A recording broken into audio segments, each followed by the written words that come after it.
Family भी हैदराबाद में रहती हैं, कृष्णा साहब की फैमिली, उन्होंने भी आपत्ति दर्ज करी, लेकिन इसके बावजूद बिहार सरकार ने आनंद मोहन को रिहा कर दिया। इस पूरे मामले पर आपकी क्या प्रतिक्रिया?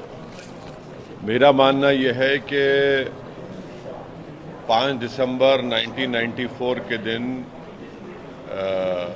दलित आईएएस ऑफिसर जनाब कृष्णा साहब की एक मॉब के जरिए उनको मारकर और उनके सर पर गोली चलाकर उनकी हत्या कर दी गई थी जब उनकी उम्र 37 साल की थी।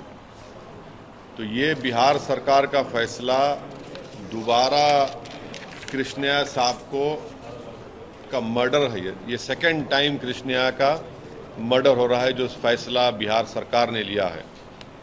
और अफसोस की बात यह है कि बिहार के जो आईएएस ऑफिसर्स हैं, उनका एसोसिएशन है, वो बिल्कुल खामोश बैठे हुए हैं। और तीसरी बात यह है कि बिहार की सरकार और ख़ास तौर से मुख्यमंत्री वज़ीर आला जनाब नीतीश कुमार और आरजेडी के नेता तेजस्वी यादव ये भूल रहे हैं कि उस वक्त किसकी सरकार थी। क्या लालू प्रसाद यादव ने आकर कृष्णा साहब की विडो से नहीं मिला था एयरपोर्ट पर? और जिस शख्स को एक आईएएस ऑफिसर की हत्या का कत्ल का इल्ज़ाम है, उसके लिए आप जेल मैन्यूल को अमेंड करते हैं, प्रिजनर मैन्यूल को, और मर्डर ऑफ पब्लिक सर्वेंट के क्लॉज को निकालते हैं आप। तो अब ये बताइए कि कौन सा आईएएस ऑफिसर अब बिहार में अपनी जान को खतरे में डालकर गरीब जनता के लिए काम करेगा? और ये कृष्णा साहब वो आदमी है जो कूली का काम किए पढ़ाई हासिल करने के लिए, दलित परिवार से आते थे, और आज आप उनका दोबारा हत्या कर रही है बिहार की सरकार उनकी। आखिर क्या वजह है कि एक आदमी को छोड़ने के लिए, जिसके परिवार के 2 लोग तो राजद के विधायक हैं, उनको आप छोड़ने के लिए प्रिजनर मैन्युअल के क्लॉज को हटा रहे हैं? तो मैं कृष्णा साहब की फैमिली के साथ हूं और हम उम्मीद करते हैं कि बिहार सरकार, नीतीश कुमार मुख्यमंत्री दोबारा अपने फैसले पर सोचेंगे। जो अपने आप को बड़ा दावा करते थे कि मैं करप्शन से, क्रिमिनलाइजेशन से कोई कॉम्प्रोमाइज़ नहीं करूंगा, आज आपने क्यों किया? ये फैसला आपने क्यों लिया? और राजद की पॉलिसी क्या है? क्यों उन्होंने इस तरह का क्रिमिनलाइजेशन की पॉलिटिक्स को आगे बढ़ा रहे हैं? तो क्या फिर बिहार में दोबारा हम देखेंगे कि सनलाइट सेना और रणवीर सेना निकल के आएगी क्या? वो 1990 और 2000 में जो खतरात, जो बादल के, जो खतरे के बादल लोगों के सरों पर मंडलाते थे, तो ये सरासर गलत है। ये गलत मैसेज दिया जा रहा है कमज़ोर वर्ग के लोगों को, और ख़ास तौर से दलित परिवार को, ख़ास तौर से बिहार के वो पब्लिक सर्वेंट को जो जनता की खिदमत करते हैं। और हम बिहार सरकार से इसका डिमांड करते हैं कि फ़ौरन वो अपने फैसले को वापस ले। ये गलत मैसेज जा रहा है।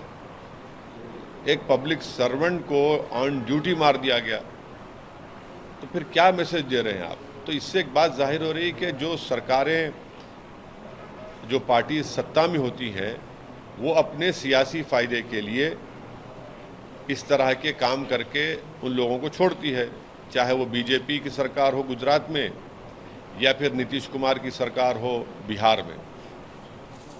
आपने गुजरात का जिक्र किया सर, गुजरात के किस फैसले में आपको लगता है कि सियासी फायदे के लिए वो किया गया रिलीज? आपने देखा ना कि जब बिल्किस बानो के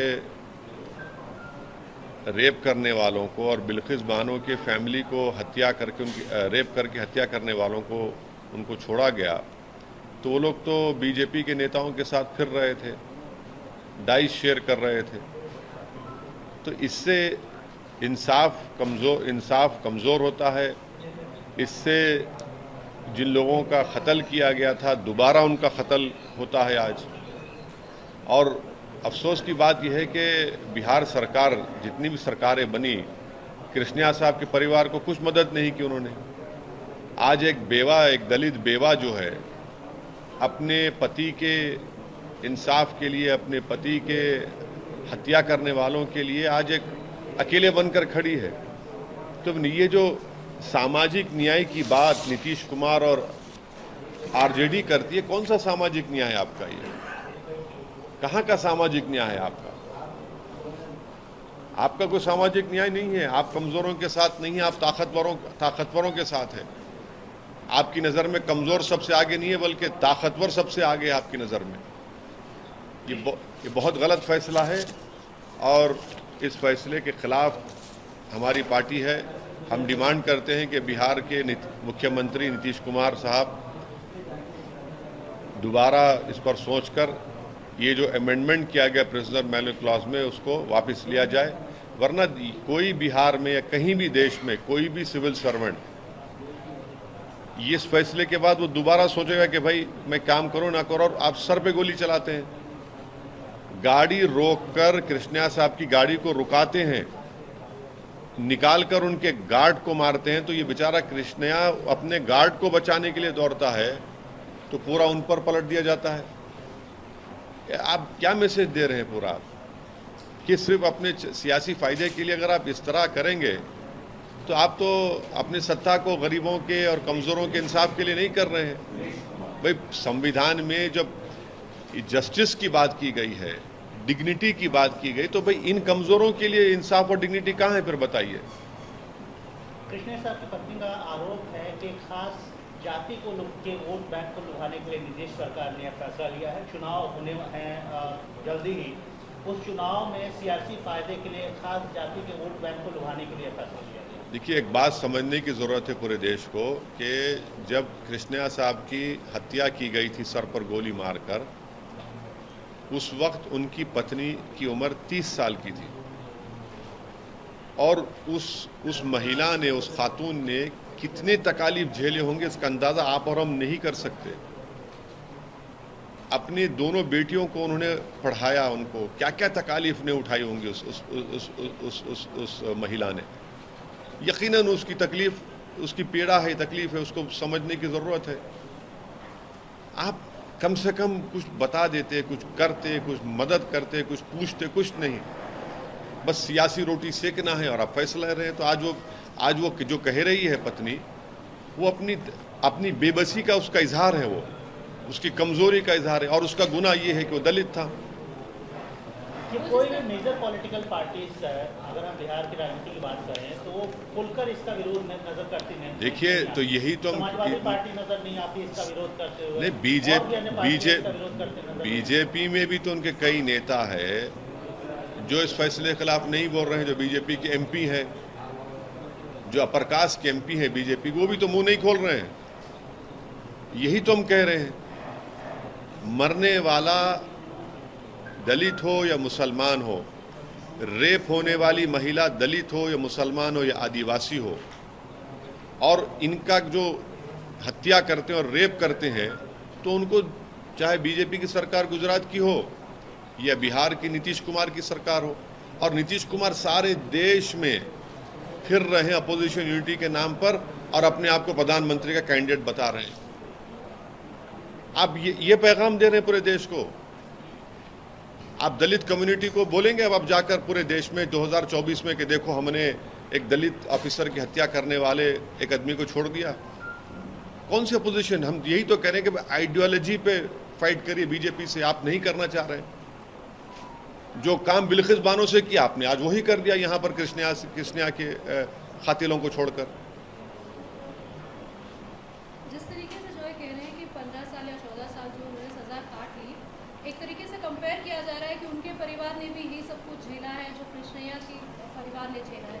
क्या सुनिए, एक महिला जो अपनी जिंदगी के प्राइम में विडो हो जाती है, और विडो नेचुरल कॉजेस से नहीं होती, उसके पति को ये उस वक्त के पॉलिटिकल लीडर अब गाड़ी उसकी रोक कर, उसको उतार कर उसके गार्ड पर हमला करते हैं। ये दलित आईएएस ऑफिसर कृष्णा अपने गार्ड को बचाने के लिए जाता है तो उसके सर पे गोली मार के हत्या कर दी जाती है।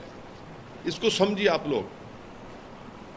क्या वो महिला के पास वो शौहर मिल गया, उसको बताइए।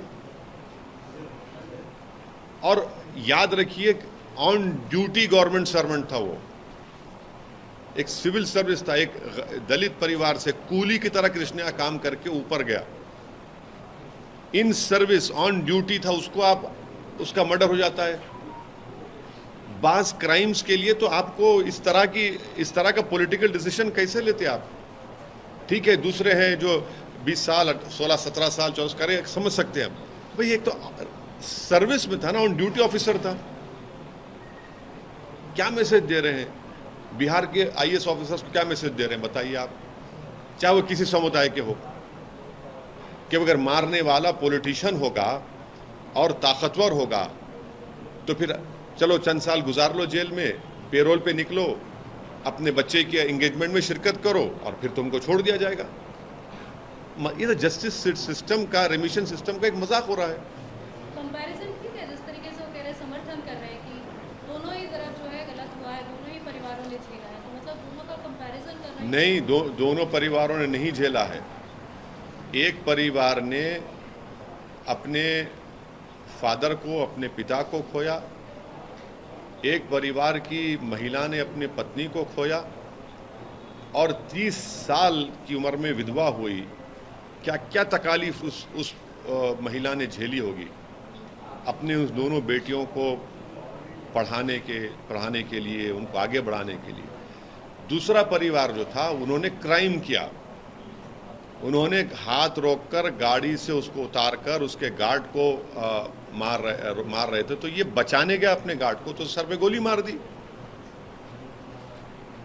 आप और समझिए कि दलित परिवार है ये। हमारे देश में सबसे कमजोर अगर कोई है तो दलित, मुसलमान, आदिवासी है।